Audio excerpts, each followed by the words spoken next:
Hi students, welcome to our channel. ఈ video అయితే intermediate exams రాయబోయే విద్యార్థుల కోసం చేయడం జరిగింది. మరి ఏపీలో మనకు ఈ నెల 23వ తేదీ నుంచి ఇంటర్మీడియట్ పరీక్షలు మొదలవబోతున్నాయి. 23వ తేదీ మనకు ఫస్ట్ ఇయర్ ఎగ్జామ్స్, 24 నుంచి సెకండ్ ఇయర్ ఎగ్జామ్స్ అనేవి మొదలు కాబోతున్నాయి. మరి దీనిపైన చాలామంది విద్యార్థులకు అసలు ఎగ్జామ్ పైన పూర్తిగా అవగాహన లేకుండా ఈ పరీక్ష రాసేటప్పుడు తప్పులు చేస్తూ అనవసరంగా మార్కులను కోల్పోవడము, ఫెయిల్ కావడం అనేది జరుగుతుంది. దానికి సంబంధించి మీకు మీరు ఎగ్జామ్లో ఏమేమి తప్పిదాలు చేస్తున్నారనేవి మాకు తెలుసు కాబట్టి, ఎందుకంటే నేను కూడా ఇంటర్మీడియట్ తెలుగు స్పాట్ వాల్యుయేషన్ కంటే మీ పేపర్ కరెక్షన్ చేయడానికి వెళ్తుంటాను. దాంట్లో మేము గమనించిన విషయాలు అవన్నీ పరిగణలోకి తీసుకొని మీకు కొన్ని సలహాలు సూచనలు ఇవ్వాలని ఈ వీడియో చేయడం జరిగింది. ముందుగా మన ఛానల్ చూస్తున్న స్టూడెంట్స్ ఎవరైనా ఉంటే ఛానల్ని లైక్ చేయండి, షేర్ చేయండి, మన ఛానల్ని సబ్స్క్రైబ్ చేసుకోండి. ఇంకా వివరాల్లోకి వెళ్తే, చాలామంది ఎగ్జామ్ హాల్లో చేసేటువంటి తప్పిదాలు మేము గమనిస్తుంటాము. మేము ఎగ్జామ్ డ్యూటీ చేసినప్పుడు కూడా వీటిని గమనిస్తుంటాము. అంటే ఎగ్జామ్ హాల్లోకి రావడమే మీరు ఒక పాజిటివ్ ఆలోచనతో రావాలి. అంటే మనం పాస్ అవుతాము, మనం ఎగ్జామ్ బాగా రాస్తాము అనే ఒక ఆత్మవిశ్వాసం, నమ్మకం అనేది మొదట మీ పైన మీకుండాలి. ఈ ప్రపంచంలో నీ గురించి నీకు తెలిసినంతగా పక్కోడికి ఎవడికి తెలియదు. నీలో ప్లస్ ఏంటి, మైనస్ ఏంటి అనే విషయాలు నీకు తెలుసు. నీ అంతరాత్మ అనేది నీకు చెబుతుంది. కాబట్టి ఎగ్జామ్ హాల్ దగ్గరకు వచ్చిన తర్వాత కొంతమంది బుక్స్ తెచ్చుకొని ఒక గంటలో ఎగ్జామ్ ఉంది, 2 గంటల ఎగ్జామ్ ఉంది అని అక్కడ చదువుతుంటారు. దాదాపుగా అలాంటి పని ఎప్పుడు చేయొద్దు. ఎందుకంటే మీ మనసు అనేది అప్పుడు చూసిన ఆన్సర్లనే గుర్తుపెట్టుకుంటుంది తప్ప, అంతకుముందు నేర్చుకున్న ఆన్సర్లు కన్ఫ్యూజ్ గురి కావడం లేదా మర్చిపోవడానికి ఎక్కువ అవకాశాలు ఉంటాయి. అటువంటి పని అయితే ఎవరు చేయొద్దు. మీరు ఈ పాటికే చదివేసి ఉండాలి. ఇప్పుడు జస్ట్ రివిజన్ గుర్తు రావడానికి మీరు చదవాలే తప్ప, పూర్తిగా ఇప్పుడు ఆన్సర్లు చదవడానికో లేకుంటే ఎగ్జామ్ గంట, 2 గంటలు, 3 గంటల ముందు చదవడం వల్ల కన్ఫ్యూజ్ అవ్వడానికి అవకాశం ఉంది. కాబట్టి అలాంటి పని ఎవరు చేయొద్దు. మీరు ఎగ్జామ్ హాల్లోకి ఎంటర్ అయిన తర్వాత మొదటగా మీరు ప్రశాంతంగా కూర్చోండి. ఎగ్జామ్ హాల్లోకి ఒక హాఫ్ అన్ అవర్ ముందే వెళ్ళండి. మీరు ఒక 10 నిమిషాలు మౌనంగా కళ్ళు మూసుకొని ఒక్కసారి మీకు ఇష్ట దైవాన్ని తలుచుకొని ఒక 10 నిమిషాలు ధ్యానం చేయండి. దీనివల్ల ఏమవుతుందంటే మీ మానసిక ఒత్తిడి అనేది మీ అధీనంలోకి వస్తుంది. అంటే స్ట్రెస్ని మీరు తగ్గించుకోండి.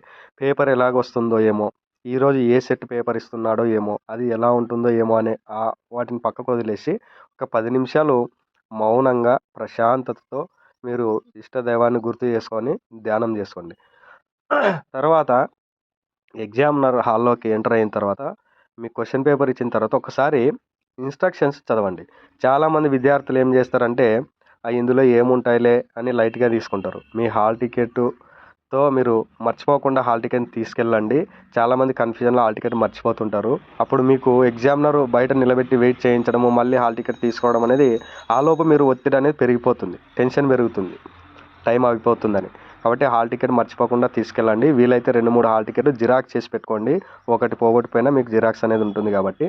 ఇక ఎగ్జామ్ హాల్లోకి వచ్చిన తర్వాత ఒక 10 నిమిషాలు మెడిటేషన్, ధ్యానం అనేది మీరు చేయండి. తర్వాత క్వశ్చన్ పేపర్ ఇచ్చిన తర్వాత ఫస్ట్ మీకు బుక్లెట్ అనేది, క్వశ్చన్ పేపర్ అనేది క్లియర్గా ఉందా లేదా చెక్ చేసుకోండి 1-2 సార్లు. క్వశ్చన్లో కొన్నిసార్లు ప్రింట్ మిస్టేక్ రావచ్చు, కొన్నిసార్లు ప్రింట్ ఎగిరిపోయి ఉండొచ్చు. క్లియర్గా చూసుకోండి. తర్వాత క్వశ్చన్ నెంబర్స్ పర్ఫెక్ట్ ఇచ్చాడా లేదా అనేది చూసుకోండి. బుక్లెట్లో మీ ఇన్ఫర్మేషన్ కరెక్ట్గా ఉందా లేదా, అంటే మీ నేమ్ కావచ్చు, మీ హాల్ టికెట్ నెంబర్ కావచ్చు, ఆ డీటెయిల్స్ పర్ఫెక్ట్గా ఉన్నాయా లేదా చెక్ చేసుకోండి. తర్వాత అక్కడ ఇన్స్ట్రక్షన్స్ అనేవి ఇచ్చింటారు, అవి 1-2 సార్లు చదవండి.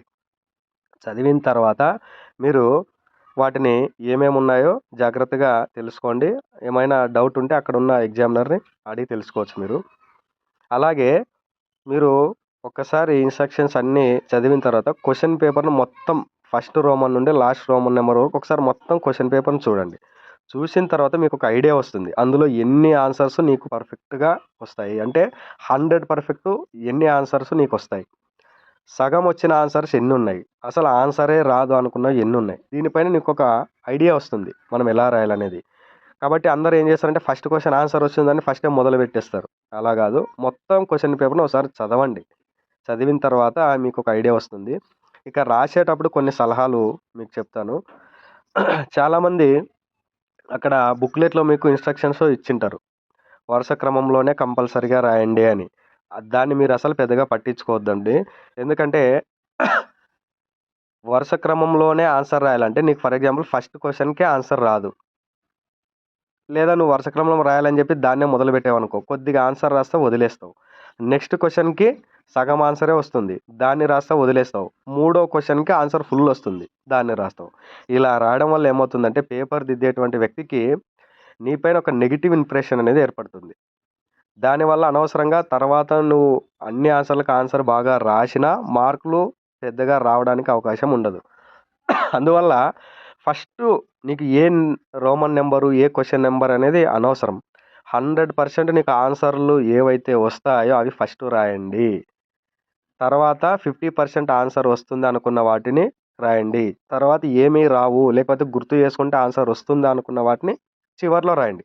దీనివల్ల ఎగ్జామ్ పేపర్ దిద్దేటువంటి వ్యక్తికి మీ పైన ఒక పాజిటివ్ ఆలోచన అనేది వస్తుంది. అంటే వీడికి సబ్జెక్ట్ పైన అవగాహన ఉంది. వీడు రెగ్యులర్‌గా కాలేజీకి వెళ్తున్నటువంటి వ్యక్తే అనేటువంటి ఆలోచన వస్తుంది కాబట్టి తర్వాత మంచి మార్కులు రావడానికి మీకు అవకాశం ఉంటుంది. ఇంకో విషయం తర్వాత చాలామంది రోమన్ నంబర్‌లు గాని, క్వెషన్ నంబర్‌లు గాని సరిగ్గా వేయరు. దీనివల్ల అనవసరంగా మార్కులు పోగొట్టుకునే అవకాశాలుంటాయి. అక్కడ దిద్దేటువంటి వ్యక్తి ఒక్కొక్కరు ఒక్కో రకమైనటువంటి ఆలోచన విధానాన్ని కలిగి ఉంటారు కాబట్టి, మీరు ఒకసారి రోమన్ నంబర్, క్వెషన్ నంబర్ వేయకపోతే ఇది దానికి ఆన్సర్ కాదులే అని కొట్టేసే అవకాశాలు కూడా ఉంటాయి. క్వెషన్ నంబరు, రోమన్ నంబర్ పర్ఫెక్ట్‌గా వేయండి. అది ఏ రోమన్ నంబరు ఆర్డర్‌లో రాయాల్సిన అవసరం లేదు. నువ్వు ఫస్ట్ రోమన్‌ది లాస్ట్‌లోనైనా రాయొచ్చు, లాస్ట్‌లోనిది ఫస్ట్‌లో కూడా రాయొచ్చు. అది పెద్దగా ఇంపార్టెంట్ కాదు. తర్వాత చాలామంది స్కెచ్ పెన్స్ వాడుతుంటారు. ఈ స్కెచ్ పెన్స్ మనకు వాటర్ కంటెంట్ ఎక్కువ ఉంటుంది కాబట్టి మీరు రాయడం వల్ల పేపర్ అనేది చాలా గలీజ్‌గా కనిపిస్తుంది. బుక్‌లెట్‌లో ఒక సైడ్ రాసింది అవతల సైడ్ కనిపిస్తుంది. పెన్నుతో రాసినటువంటి అక్షరాలనేవి సరిగ్గా కనపడవు. కాబట్టి స్కెచ్ పెన్స్ మాత్రం అస్సలు వాడొద్దండి. మీరు స్టిక్ పెన్స్ వాడొచ్చు. అలాగే గ్రీను మరియు రెడ్ కలర్ అస్సలు వాడొద్దు. ఎందుకంటే మేము పేపర్ కరెక్షన్ రెడ్ పెన్‌తోనే చేస్తుంటాం. కాబట్టి రెడ్ కలర్స్‌వి పెన్స్ వాడొద్దు. అలాగే గ్రీన్ కలరు పై అధికారులు దానిపైన సైన్ చేయడము, మేము చేసిన పేపర్‌ని అబ్జర్వ్ చేయడం ఉంటుంది కాబట్టి ఆ గ్రీన్ పెన్ కూడా వాడొద్దు. తర్వాత లెటర్ రైటింగ్ రాసేటప్పుడు ఇంగ్లీష్, తెలుగులో గాని చాలామంది చేసే మిస్టేక్ ఏమంటే లెటర్‌ని మనం ఎప్పుడు కూడా లెటర్‌కి ఒక రూల్ ఉంది. ఒక బుక్‌లెట్‌లో ఒక పేజ్‌లోనే లెటర్ అనేది కంప్లీట్ చేయాలి మీరు. చాలామంది ఒక పేజ్‌లో సగం పేజ్‌లో లెటర్ రాసి అది మిగతా సగమేమో నెక్స్ట్ పేజ్‌లో రాస్తుంటారు. దీనివల్ల అయితే మార్కులు పోగొట్టుకుంటారు. అలాగే లెటర్ రైటింగ్ ఎవ్వరికి రాకపోయినా మీరు రాయడానికి ట్రై చేయండి. అటెంప్ట్ చేయండి. ఎందుకంటే లెటర్ రైటింగ్‌లో మీకు 5 మార్క్స్ అనుకుంటే పైన మనకు అడ్రస్‌కు ఒక మార్కు, తర్వాత కింద అడ్రస్‌కి ఒక మార్కు, మధ్యలో బాడీ ఆఫ్ ద లెటర్ వీటికి అంటే మీకు డివైడ్ చేయబడి ఉంటుంది. దేనికి ఎన్ని మార్కులనేది. కాబట్టి మీకు కనీసం లెటర్ ఫార్మాట్ ఎలా ఉంటుందని తెలుసుకొని కంపల్సరీగా రాయండి. 5 లేదా 6 మార్కులకి ఎన్నో కొన్ని మార్కులు రావడానికి మీకు అవకాశం ఉంటుంది. అలాగే ఏ క్వెషన్‌ను కూడా వదిలిపెట్టొద్దండి. కంపల్సరీగా అన్ని క్వెషన్స్ అటెంప్ట్ చేయండి. ఎన్ని క్వెషన్స్ ఉన్నాయో అన్ని అటెంప్ట్ చేయండి.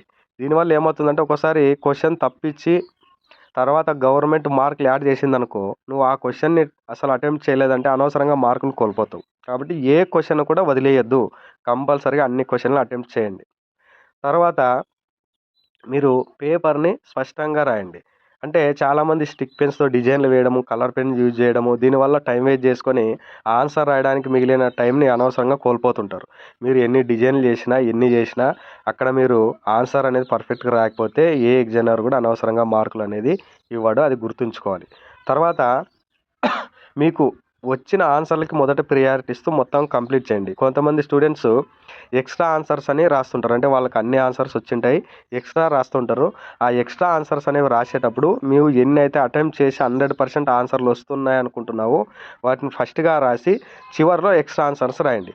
దీనివల్ల మీకు ఫైనల్‌గా దేనికి నువ్వు ఎక్కువ బాగా ఆన్సర్ రాశావు, దేనికి ఎక్కువ మార్కులైతే వచ్చాయో అదే ఓఎంఆర్ షీట్‌లో మీకు ఎగ్జామినర్ అనేది ఎంటర్ చేయడం జరుగుతుంది. సో, దానివల్ల మీకు ఎటువంటి సమస్య అయితే ఉండదు. ఎక్స్ట్రా ఆన్సర్ రాసినా కూడా ఇబ్బంది ఏం లేదు. కాకపోతే క్లియర్‌గా మెన్షన్ చేయాలక్కడ. తర్వాత విషయం ఏమంటే బుక్‌లెట్‌లో మీరు చాలామంది పేజీలకు గ్యాప్ వదిలేస్తుంటారు. అంటే ఒక ఆన్సర్ రాసింటారు. నెక్స్ట్ క్వెషన్‌కి ఆన్సర్ రాకుండా ఉంటుంది కదా! అక్కడ స్టార్ట్ చేసి అది ఆన్సర్ గుర్తు రాకపోతే దాన్ని అలాగే వదిలేసి కొట్టేస్తుంటారు పేపర్. బుక్‌లెట్‌లో ఎప్పుడు కూడా మీకు బుక్‌లెట్ చివర్లో ఖాళీ పేజీలు మిగిలితే దాన్ని ఇంటూ మార్క్ పెట్టేయాలి. చివర్లో మీ రూమ్‌లో ఎగ్జామినర్ అనేది సైన్ చేస్తాడక్కడ. అంతేగాని బుక్లెట్ మధ్యలో ఖాళీగా పేపర్లు వదిలేసేయద్దండి, ఖాళీ పేజీలు పెట్టొద్దు. వచ్చిన ఆన్సర్లన్నీ బుక్లెట్లో ఫిలప్ చేసుకుంటూ రానివి లేదా బుక్లెట్లో పేపర్లు మిగిలినవి లాస్ట్లో ఉండాలి. అదొక విషయం. తర్వాత చాలా మంది రాయకుండా వాళ్ళ సెల్ఫ్ ఇంట్రడక్షన్ రాస్తుంటారు. అంటే కొంతమంది రాసేటప్పుడు ఎలా అంటే, సార్ నేను మా ఇంట్లో ఆర్థిక పరిస్థితులు చాలా ఇబ్బందిగా ఉన్నాయి, నేను కాలేజీకి వెళ్ళలేకపోయాను, నేను ఏదో పని చేసుకుంటూ కాలేజీకి వెళ్తూ చదువుతున్నాను, కాబట్టి దయచేసి నా మీద దయ ఉంచి పాస్ చేయండి, పాస్ మార్కులు వేయండి అని ఇలాంటివి రాస్తుంటారు. దానికైతే ఏ లెక్చరరు మీ మీద సానుభూతి జాలి అయితే చూపించడు. మీరు ఆన్సర్ రాస్తేనే పాస్ అవుతారు తప్ప ఇలాంటి వాటికైతే ఏ వ్యక్తి కరిగి మీకు మార్కులు వేయడానికి అవకాశం అనేది ఉండదు. కాబట్టి ఇంకా కొంతమంది కామెడీగా ఏం చేశారంటే దాంట్లో 100 రూపాయల నోట్లు, 500 రూపాయల నోటు పెట్టి, సార్ మీరు పాస్ చేయండి సార్, నా పరిస్థితి ఇలా ఉంది, నేను మీకు ఫోన్పే ద్వారా డబ్బులు పంపిస్తాను అని రాస్తుంటారు. అది చూసి చాలామంది లెక్చరర్ నవ్వుకుంటూ ఉంటారు. అంటే మీరు ఆన్సర్ రాయడం తప్ప అక్కడ ఏం చేయడానికి లేదు.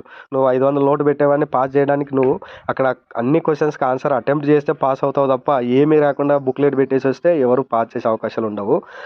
ఇంకోటి చాలామంది ఇంటర్మీడియట్లో నేను బాగా రాసిన మార్కులు కట్ చేస్తారనే ఒక భావనలో ఉంటారు. అలా ఎప్పుడూ అనుకోవద్దు. ఎందుకంటే ఇంటర్మీడియట్ పేపర్ వాల్యుయేషన్ చాలా పకడ్బందీగా జరుగుతుంది. ఇప్పుడు ఒక ఎగ్జామినరు అక్కడ పేపర్ దిద్దిన తర్వాత వాళ్ళపైన చాలామంది అధికారులు ఉంటారు. ఒక టీంలో 4-5 మంది ఎగ్జామ్స్ లెక్చరర్స్ పేపర్ దిద్దితే వాళ్ళపైన ఒక అబ్జర్వర్ ఉంటాడు, హెచ్ఓడి ఉంటాడు, స్క్రూటినైజర్ ఉంటారు. పేపరు ఎగ్జామినర్ దిద్దిన తర్వాత మళ్ళీ అబ్జర్వర్ దాన్ని చూస్తాడు, మార్కులు ఎలా కరెక్షన్ చేశాడు, ఎక్కువ వేసాడా తక్కువ వేసాడా, ఇవ్వాల్సిన మార్కులే వేసాడా లేదా అనేది.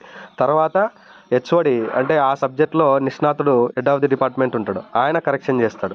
చివరిగా మన పేపర్ అనేది ఈ మనకు స్క్రూటినైజర్ దగ్గరికి వెళ్తుంది. స్క్రూటినైజర్ ఏం చేస్తారంటే మనం బుక్లెట్లో టోటల్ కరెక్ట్ వేసామా లేదా, అంటే ఏ క్వశ్చన్ నెంబర్కి ఎన్ని మార్కులు వేశాడు, దాంట్లో టోటల్ కరెక్ట్ చేశాడా లేదా అనేది మీ ఓఎంఆర్ షీట్లో మీరు గమనిస్తే అక్కడ ఉంటుంది. సో అది కరెక్ట్ చేస్తాడు.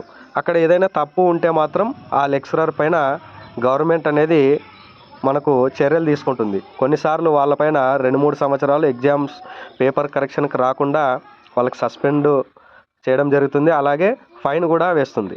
కాబట్టి ఎవ్వరు కూడా మీకు అనవసరంగా మార్కులు పోతాయనే ఆందోళనకు గురి కావద్దు. మీకు 1/2 మార్కు లేదా 1 మార్క్ వస్తే పాస్ అవుతారు అనే పరిస్థితి ఉన్నప్పుడు లెక్చరర్ మిమ్మల్ని ఎక్కడో చోట ఆ క్వశ్చన్ యాడ్ చేసి లాగడానికి, పాస్ చేయడానికి ప్రయత్నిస్తాడు తప్ప ఏ స్టూడెంట్ యొక్క లైఫ్ని స్పాయిల్ చేయాలని ఏ లెక్చరర్ కూడా అనుకోడు. అందులో మీరు ఎటువంటి దిగులు పెట్టుకోవాల్సిన అవసరం లేదు. ఇక తర్వాత చాలామంది ఎగ్జామ్ అయిపోయిన తర్వాత అంటే రేపు ఎల్లుండి ఉండే ఎగ్జామ్కి ప్రిపేర్ అవ్వకుండా అనవసరంగా టైం వేస్ట్ చేస్తుంటారు. అంటే ఇప్పుడు మీ దరిద్రం కొద్దీ మనకు T20 క్రికెట్ మ్యాచ్లు వరల్డ్ కప్ జరుగుతున్నాయి. అంటే ఈరోజు ఎగ్జామ్ మధ్యాహ్నం అయిపోయిందంటే వెళ్ళి వాడు మ్యాచ్ చూడడానికో లేకపోతే మ్యాచ్ ఎలా ఉంటుందో అనే దానిపైన ఆలోచన పెట్టుకుంటారు తప్ప రేపు ఎగ్జామ్ ఎలా ఉంటుంది అనేది ఆలోచించుకోడు. ఒక్కసారి మీ తల్లిదండ్రులని మీరు గుర్తు చేసుకోవాలి. వాళ్ళు ఎంత కష్టపడుతున్నారు, దేనికోసం చదివిస్తున్నారు అనే దాన్ని గుర్తు చేసుకుంటే మీరు ఎవరు కూడా తప్పుదారి పట్టరు. మీరు పరీక్ష పాస్ అయిన తర్వాత జీవితంలో ఎదిగిన తర్వాత ఈ క్రికెట్ మ్యాచ్లు, సినిమాలు జీవితంలో ఎప్పుడు వస్తుంటాయి పోతుంటాయి. కానీ ఒక్కసారి ఫెయిల్ అయిన తర్వాత మీ జీవితంలో చాలా మీరు నిరాశ చెందాల్సిన పరిస్థితి ఏర్పడుతుంది. అందువల్ల ఫస్ట్ మీ ఎడ్యుకేషను, మీ లైఫు, మీ పేరెంట్స్, దాని తర్వాతే మిగతా ఎవడైనా మీ జీవితంలో ప్రియారిటీ. అందువల్ల రేపు వచ్చే ఎగ్జామ్కి ఎలా ప్రిపేర్ అవ్వాలని మీరు చూసుకోవాలి తప్ప టైం వేస్ట్ చేసుకోవద్దండి. ఇంకా చాలామంది రిజల్ట్స్ వచ్చి ఫెయిల్ అయిన తర్వాత నెగిటివ్లోకి, డిప్రెషన్లోకి వెళ్తుంటారు. ఎందుకంటే జీవితంలో చాలా విషయాలు అనేవి ఉంటాయి. ఫెయిల్ అయినంత మాత్రాన నువ్వు అక్కడితో ఆగిపోయినట్టు కాదు. మళ్ళీ ఎక్కడ తప్పు చేసావో దాన్ని గుర్తు చేసుకొని నెక్స్ట్ సప్లిమెంటరీలో ఎలా పాస్ అవ్వాలనే దానిపైన దృష్టి పెట్టండి తప్ప మీరు వేరే రకంగా ఆలోచించి దురాలోచనలకు వెళ్ళొద్దండి. ఎందుకంటే ఫెయిల్యూర్ అనేది కూడా జీవితంలో మనకు చాలా విషయాలను నేర్పుతుంది. ఫెయిల్ అయినప్పుడు నీ వాళ్ళు ఎవరు, నీకు కాని వాళ్ళు ఎవరు అనేది మీకు తెలుస్తుంది. ఫెయిల్ అయిన తర్వాత నిన్ను ఎవడో పట్టించుకోడు. అప్పుడు నీకు నిజమైన ఫ్రెండ్స్ ఎవరు అనేది నీకే జీవితం అనేది నేర్పుతుంది.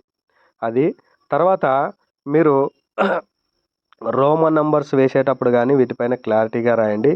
తర్వాత బుక్లెట్లో ఏ విషయాలు ఉన్నాయో స్పష్టంగా చదవండి.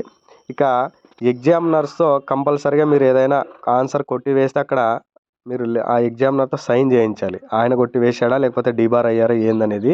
ఇంకొంతమంది స్లిప్పులు తీసుకెళ్ళి పక్కోడు చూపిస్తాడు, ఈరోజు మాకు ఎగ్జామినర్ ఫ్రీడమ్ ఇచ్చేసాడు అని ఆలోచిస్తుంటారు. ఎప్పుడు కూడా మీరు కాపీ స్లిప్పులు తీసుకెళ్ళి డీబార్ అయ్యే పరిస్థితి తెచ్చుకోవద్దండి. దానివల్ల సమాజంలో మీకు చాలా చిన్న చూపు ధోరణి అనేది సమాజం మీ వైపు చూపిస్తుంది. అంతేకాకుండా చాలా మందిలో నువ్వు చులకనైపోతావు. తర్వాత డీబార్ అనేది అక్కడ ఉన్నటువంటి స్క్వాడ్లో వచ్చిన అధికారి 2 ఏండ్లు 3 ఏండ్లు 4 ఏండ్లు రాశాడనుకో, దానివల్ల మీ ఫ్రెండ్స్ ఇంటర్మీడియట్ అయిపోగొట్టుకొని పై చదువులకు వెళ్తాడు. నువ్వు మాత్రం అక్కడే ఆగిపోయి చాలా నిరాశ గురయ్యే అవకాశాలు ఎక్కువగా ఉంటాయి. ఎవ్వరు కూడా అటువంటి ఆలోచన చేయొద్దు. మీకు ఎంతవరకు ఆన్సర్ వస్తే అంతవరకు రాయండి. ఫెయిల్ అయితే నెక్స్ట్ అటెంప్ట్ చేసుకోవచ్చు. అంతేగాని ఈ స్లిప్పులు మాస్ కాపింగ్కి పాల్పడే ఆలోచనలు ఎప్పుడు కూడా చేయొద్దు. తర్వాత తెలుగు సబ్జెక్ట్ విషయానికి వస్తే చాలామంది సందర్భ సహిత వాక్యాలు రాయకుండా వదిలేస్తారు. ఆ సందర్భ సహిత వాక్యాలు చాలామంది అటెంప్ట్ చేయరు క్వశ్చన్స్ని. కానీ మీకు ఏమీ రాకపోయినా కూడా ఆ క్వశ్చన్ నెంబర్ వేసి అక్కడ కవి పరిచయం, సందర్భం, తాత్పర్యం లేదా భావం అనేది కంపల్సరిగా టైటిల్స్ పెట్టండి. ఆ సైడ్ హెడ్డింగ్స్ పెట్టి మీకు తెలుగులో ఎవరో ఒక కవి అయితే గుర్తుంటారు కదా, సో ఆ కవి పేరు రాసేయండి. సందర్భము అక్కడ ఏ సందర్భంలో ఉపయోగించారని ఏదో ఒక పాఠం గుర్తొచ్చినా రాయండి. మీకు ఈ సైడ్ హెడ్డింగ్స్ పెట్టి అటెంప్ట్ చేయడం వల్ల అట్లీస్ట్ ఒక హాఫ్ మార్క్ అయినా ఎగ్జామినర్ వేస్తాడు. వేయడం వల్ల నీకు పాస్ అవ్వడానికి లేదా మార్కులు పెరగడానికి అవకాశం ఉంటుంది. లాంగ్వేజ్ని చాలామంది చులకన చూస్తుంటారు. మీకు స్కోరింగ్ సబ్జెక్టులు అనేవి లాంగ్వేజెసే. అంటే 100 మార్కులకి మీరు తెలుగు లేదా ఇంగ్లీష్ అనేది 99 మార్కులు తెచ్చుకోవడానికి ఎగ్జాంపుల్ ఎక్కువ నీకు అవకాశం గ్రూప్ ఉంటుంది సబ్జెక్ట్ కాబట్టి పేపర్ ఆ రోజు చాలా టఫ్ వచ్చింది అనుకో, అందులో నువ్వు పాస్ కావడమే చాలా గగనం అనుకున్నప్పుడు కరెక్ట్ స్టాంప్ మార్కులతో పాస్ అయ్యావు అనుకుందాం. సో నీకు టోటల్గా అన్ని సబ్జెక్టుల్లో మీకు ఫస్ట్ క్లాస్ మార్కులు కాబట్టి లేదా 60-70% రావడానికి ఒక 5 మార్కులు 4 మార్కులు తక్కువ వచ్చాయి అనుకుందాం. అప్పుడు నీకు లాంగ్వేజ్ మార్కులు అనేవి చాలా సపోర్ట్గా నిలబడతాయి. అందువల్ల తెలుగు లేదా ఇంగ్లీష్ లేదా సాంస్క్రిట్లో టోటల్గా నువ్వు 100కి 99 లేదా సాంస్క్రిట్లో అయితే 100 తెచ్చుకునే అవకాశాలు ఉన్నాయి. కాబట్టి ఎప్పుడు కూడా లాంగ్వేజ్ని నెగ్లెక్ట్ చేయొద్దు. లాంగ్వేజెస్లో నీకు టాప్ స్కోర్ తెచ్చుకోవడానికి ప్రయత్నం చేస్తే గ్రూప్ సబ్జెక్ట్లో కొంచెం స్కోర్ తక్కువ ఉన్నా కూడా నీకు ఈ స్కోరు లాంగ్వేజ్ స్కోర్ యాడ్ అవ్వడం వల్ల పర్సెంటేజ్ అనేది పెరుగుతుంది. అలాగే ఎంసెట్ కానీ వీటికి అప్లై చేసేటప్పుడు మీకు ఇంటర్మీడియట్ పర్సెంటేజ్ కూడా పరిగణలోకి తీసుకుంటాడు కాబట్టి నీట్కు వీటికి, అందువల్ల స్కోర్ అనేది చాలా ఇంపార్టెంట్ పర్సెంటేజ్ అనేది. దీంట్లో మీకు లాంగ్వేజ్ కీలకం. అందువల్ల లాంగ్వేజ్ని ఎప్పుడు కూడా నెగ్లెక్ట్ చేయొద్దు. లాంగ్వేజెస్లో హైయెస్ట్ స్కోర్ తెచ్చుకోవడానికే నువ్వు అలాగే కొంతమంది ప్రయత్నం స్టూడెంట్స్ ఏం చేయాలి. చేస్తుంటారంటే ఒక టైంని పెట్టుకోండి. రాత్రి 11 వరకు చదివి మళ్ళీ వీలైతే తెల్లారుజామున 4 గంటలు లేచి చదవడానికి ప్రయత్నం చేయండి. ఆ సమయంలో మీకు ప్రశాంతమైనటువంటి మనసు ఉంటుంది కాబట్టి నేర్చుకున్న ఆన్సర్లు ఎక్కువ గుర్తుండడానికి అవకాశం ఉంటుంది. అందువల్ల మీరు నిద్రను అనవసరంగా నిద్రపోకుండా చదివేయడం వల్ల ఎగ్జామ్ హాల్లో నీకు నిద్ర వస్తుంది. అప్పుడు వచ్చిన ఆన్సర్లు కూడా సరిగ్గా రాయవు. మీకు చదువుతో పాటు నిద్ర ఇంపార్టెంట్. మొదట మనం ఆరోగ్యంగా ఉంటేనే ఏదైనా సాధ్యమవుతుంది. అందువల్ల ఎక్కువ లేట్ నైట్ మేల్కోకుండా ఒక టైంని ఫిక్స్ చేసుకొని ఆ టైంలో మాత్రమే ప్రిపేర్ అవ్వండి. ఎప్పుడు కూడా ఈ రాత్రి టైంలో ఎక్కువసేపు 2 గంటల వరకు 3 గంటల వరకు చదివే అలవాటు పెట్టుకోవద్దండి. అలాగే ఎగ్జామ్కి వెళ్ళే ముందు హాఫ్ అన్ అవర్లోనూ 1 అవర్లోనూ ఎగ్జామ్ హాల్లో మెటీరియల్స్ తెచ్చుకొని ప్రిపేర్ అవుతుంటారు. దానివల్ల కూడా మీరు ఎగ్జామ్స్ అంత ముందున్న ఆన్సర్లు మర్చిపోవడానికి అవకాశం ఉంటుంది. అంటే అప్పుడు చూసిన అంశాలే గుర్తుంటాయి, మిగతావే మర్చిపోతారు. దానివల్ల స్కోర్ అనేది తగ్గుతుంది. కాబట్టి అలాంటి ప్రయత్నాలు ఎప్పుడు చేయొద్దు. ఎగ్జామ్కి వెళ్ళేటప్పుడు ఎప్పుడు కూడా పాజిటివ్ కోణంలోనే ఆలోచిస్తూ పాజిటివ్గానే వెళ్ళండి. తర్వాత ఇంకో విషయం ఏమంటే, మీకు ఎగ్జామ్ రాసే కొంతమంది దివ్యాంగులు ఉంటారు. అంటే మనకు ఫిజికల్లీ హ్యాండిక్యాప్డ్, అంటే సౌండ్ డిజేబుల్, అంటే ఈ మానసిక విద్యార్థులు కొంతమంది ఉంటారు. వాళ్ళ పాస్ పర్సెంటేజ్ మార్కులు తక్కువ ఉంటాయి. అంటే మీకు 35 మార్కులు రావాలంటే వాళ్ళకు 17-18 మార్కులు వస్తేనే పాస్ అయ్యే అవకాశాలు ఉంటాయి. సో వాళ్ళకు సర్టిఫికేట్ అంటే సపరేట్గా బుక్లెట్లోనే వాళ్ళ మానసిక విద్యార్థులు ఎవరైతే ఉంటారో వాళ్ళకు ఒక సర్టిఫికేట్ ఉంటుంది. దాన్ని అందులో బుక్లెట్లో పెట్టింటారు. సో వాళ్ళ మార్కులు వేరేలాగా ఉంటాయి. గుర్తుపెట్టుకోండి, ఏ ఎగ్జామినర్ కూడా మీకు పేపర్ కరెక్షన్ చేసే వ్యక్తి ఫెయిల్ చేయాలనే ఉద్దేశంతో మీకు మార్కులను అయితే కట్ చేయడం అనేది జరగదు. ఎందుకంటే సపోజ్ మీరు ఆ పేపర్ దిద్దిన వ్యక్తి 24, 25 అంటే మీకు పాస్ మార్కులకు 1 మార్క్తో ఫెయిల్ చేశాడు అనుకోండి, మీరు ఏం చేస్తారంటే నెక్స్ట్ రీవాల్యుయేషన్ పెట్టుకుంటారు. ఆ రీవాల్యుయేషన్లోన నీకు అటు ఇటు మార్కులు టోటల్లోనో లేకపోతే ఇక్కడ ఆన్సర్లో తక్కువ మార్కులు వేసో నువ్వు పాస్ అయ్యావనుకో, అంటే అంతకుముందు ఫెయిల్ అయిన స్టూడెంట్ ఇప్పుడు పాస్ అయ్యాడు. అంటే ఆ పరీక్ష దిద్దినటువంటి లెక్చరరు సరిగ్గా కరెక్షన్ చేయలేదనే ఒక ఆలోచన వస్తుంది. కాబట్టి వాళ్ళను సస్పెండ్ చేయడం జరుగుతుంది. అందువల్ల ఇంటర్మీడియట్లో పేపర్ ఎవరు కూడా అనవసరమైన మార్కులు రావడము, బాగా రాసిన వాళ్ళు కూడా మార్కులు తగ్గడం అనేటువంటి పరిస్థితులు మనకి ఇంటర్మీడియట్లో ఎప్పుడు కూడా కనిపించవు. నువ్వు ఎంత ఆన్సర్ రాసింటే, ఎంత కష్టపడింటే దానికి తగిన మార్కులే వస్తాయి తప్ప, మార్కులు అనవసరంగా కట్ చేయడం అనేది ఎట్టి పరిస్థితుల్లో జరగదు. దాని గురించి మీరు ఏమీ ఆలోచించాల్సిన అవసరం లేదు. అయితే ఇప్పుడు నేను చెప్పిన ఇన్స్ట్రక్షన్స్ ఏవైతే ఉన్నాయో పర్ఫెక్ట్గా ఫాలో కాండి. మీరు ప్రశాంతమైనటువంటి వాతావరణము మీరు అలవాటు చేసుకొని పరీక్ష రాయండి. మంచి మార్కులు వస్తాయి. మీ భవిష్యత్తును అనేది ఒకసారి గుర్తు చేసుకొని మీరు జీవితంలో మీరు అనుకున్న లక్ష్యం ఏంటి, మీ తల్లిదండ్రులు మీకోసం పడిన కష్టాలేంటి, వాళ్ళకు మనము ఏమి ఇవ్వాలి, వాళ్ళ కోసం మనం ఏం చేయాలి, ప్రతి స్టూడెంట్ కూడా ఆలోచించుకోవాల్సింది అదే. ఎగ్జామ్కి వెళ్ళే ముందు మనం ఎందుకోసం వస్తున్నాం, మన తల్లిదండ్రులు ఏ పరిస్థితుల్లో మనల్ని పంపిస్తున్నారు అనే విషయాన్ని గుర్తు చేసుకుంటే నువ్వు జీవితంలో ఎప్పుడైనా సక్సెస్ అవుతావు.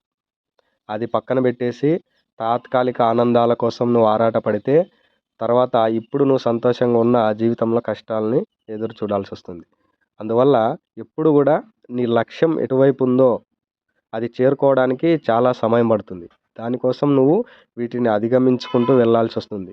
అందువల్ల నీ లక్ష్యం వైపు నువ్వు వెళ్ళు, కానీ ఈ తాత్కాలిక ఆనందాలు ఎగ్జామ్ జరిగే టైంలో అనవసరంగా టైం వేస్ట్ చేసుకోవడం, ఫ్రెండ్స్తో తిరగడము, ఎక్కువగా మొబైల్కి ఎక్కువ డిపెండ్ కావడము, లేదా ఈ క్రికెట్ వరల్డ్ కప్ మ్యాచ్లు చూసుకుంటూ టైం వేస్ట్ చేసుకోవడం చేయొద్దండి. మీరు మీ ఎగ్జామ్ పైన దృష్టి పెట్టండి. తర్వాత మీరు మంచి మార్కులు సాధించి జీవితంలో ఎదగడానికి మంచి అవకాశాలు అనేవి మీకు మెండుగా ఉంటాయి. అలాగే మరి ఎగ్జామ్ చివరిలో మీరు ఆ బుక్లెట్ని ఒకసారి మొత్తం చూసుకోండి. ఎక్కడైనా ఇంకా ఆన్సర్ గుర్తొచ్చే అవకాశాలు ఉంటే, అంటే ఫస్ట్లో ఆన్సర్ రాసింటావు, అది సగమే రాసింటావు, మర్చిపోయి తర్వాత నెక్స్ట్ టైం చూసినప్పుడు ఇంకొక ఆన్సర్ నీకు ఫుల్గా వస్తుందనుకోండి, అక్కడ క్లియర్గా మీరు కొట్టేసి మళ్ళీ ఆన్సర్ రాయొచ్చు. దానివల్ల ఎటువంటి సమస్య ఉండదు. ఫైనల్గా ఏ లెక్చరర్ అయినా మిమ్మల్ని ఫెయిల్ చేయడానికో మార్కులు తగ్గించడానికో ప్రయత్నం చేయడు. మీకు మంచి మార్కులు రావడం కోసమే ప్రయత్నం చేస్తాడు.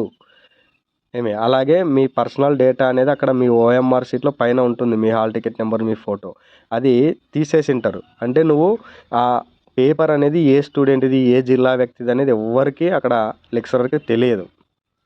సో ఎందుకంటే తెలిస్తే వీడు మా కాలేజ్ స్టూడెంటే, మా డిస్టిక్ వాడే అని మార్కులు ఎక్కువ వేయడానికి అవకాశాలు ఉంటాయి. కాబట్టి ఆ డేటా ఏముండదు.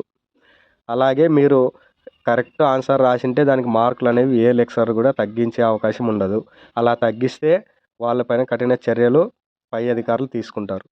అందువల్ల మీరు పరీక్షకు బాగా ప్రిపేర్ అయ్యి ఒకసారి హాల్ టికెట్లో లేదా మీకు ఓఎంఆర్ షీట్లో ఇన్స్ట్రక్షన్స్ బాగా జాగ్రత్తగా చదివి అన్నీ సరిచూసుకొని పాజిటివ్ వేలోనే మీరు ఆలోచించుకుంటూ ఎగ్జామ్ రాయండి. మీకు జీవితంలో మంచి సక్సెస్ అనేది ఉంటుంది అనే ఒక ఆత్మవిశ్వాసంతో, ఆశా దృక్పథంతో పరీక్షకు వెళ్ళండి. 100% మీరు సక్సెస్ అవుతారు. ఓకే, అందరికీ all the best. Thanks for watching.